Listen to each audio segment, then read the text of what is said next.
Cyber নিরাপত্তা আইনের ৯ বিতর্কিত ধারা বাতিল করে সাইবার সুরক্ষা অধ্যাদেশ ২০২৪-এর প্রাথমিক খসড়া চূড়ান্ত করেছে সরকার। নতুন করে যুক্ত করা হচ্ছে বেশ কয়েকটি ধারা। উপদেষ্টা পরিষদের আগামী বৈঠকে সাইবার সুরক্ষা অধ্যাদেশ ২০২৪-এর খসড়া আলোচনায় উঠতে পারে।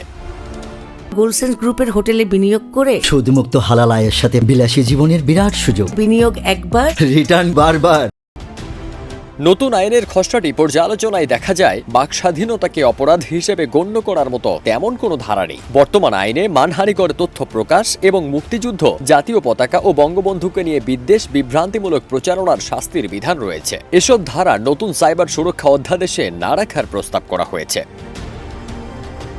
তথ্য ও যোগাযোগ প্রযুক্তি বিভাগের সচিব শীষ হায়দার চৌধুরী জানান, উপদেষ্টা পরিষদের আগামী বৈঠকে খসড়া আইনটি আলোচনার জন্য উঠবে। প্রাথমিক খসড়ায় সাইবার নিরাপত্তা আইনের বাতিল প্রস্তাবিত ধারাগুলোর মধ্যে রয়েছে ২০ ধারায় কম্পিউটার সোর্স কোড পরিবর্তন সংক্রান্ত অপরাধ ও দণ্ড, ২১ ধারায় মুক্তিযুদ্ধ, মুক্তিযুদ্ধের চেতনা, বঙ্গবন্ধু শেখ মুজিবুর রহমান, জাতীয় সঙ্গীত বা জাতীয় পতাকা সম্পর্কে বিদ্বেষ বিভ্রান্তি ও কুৎসামূলক প্রচারণার দণ্ড, ২৪ ধারায় পরিচয় প্রতারণা বা ছদ্মবেশ ধারণ, ২৫ ধারায় আক্রমণাত্মক, মিথ্যা বা ভীতি প্রদর্শক তথ্য উপাত্ত পাঠানো ও প্রকাশ, ২৬ ধারায় অনুমতি ছাড়া তথ্য সংগ্রহ, ব্যবহার ও সম্প্রচারের দণ্ড, ২৯ ধারায় মানহানিকর তথ্য প্রকাশ, প্রচার ইত্যাদি, ৩১ ধারায় আইন শৃঙ্খলার অবনতি ঘটানোর অপরাধ ও দণ্ড, ৩২ ধারায় হ্যাকিং সংক্রান্ত অপরাধ ও দণ্ড এবং ৪১ ধারায় পরোয়ানা ছাড়া তল্লাশি, জব্দ ও গ্রেপ্তার এবং মহাপরিচালকের ক্ষমতা অর্পণ সংক্রান্ত ৫৫ ধারা বাদ দেওয়ার প্রস্তাব করা হয়েছে। এছাড়া সাইবার নিরাপত্তা আইনের বেশিরভাগ ধারা সংশোধন করে রাখা হচ্ছে সাইবার সুরক্ষা অধ্যাদেশে।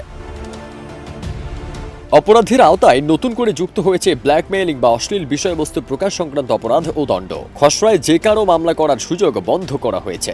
বলা হয়েছে, সরাসরি সংক্ষুব্ধ ব্যক্তি বা তার নিয়োগকৃত ব্যক্তি অথবা আইন শৃঙ্খলা রক্ষাকারী বাহিনীর সদস্য বাদে অন্য কেউ এই আইনে মামলা করতে পারবেন না। আগের আইনে উৎসাহীরা খেয়াল খুশি মতো মামলা করতেন, যার বেশিরভাগই ছিল প্রধানমন্ত্রী, মন্ত্রী ও রাজনৈতিক নেতাদের অবমাননার জন্য।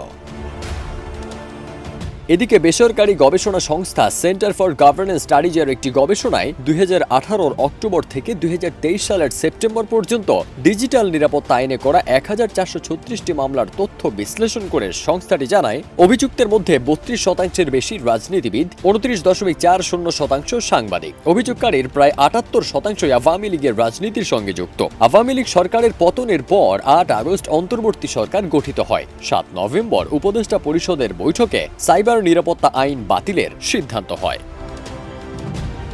ফারদিন সানি, দেশ রূপান্তর।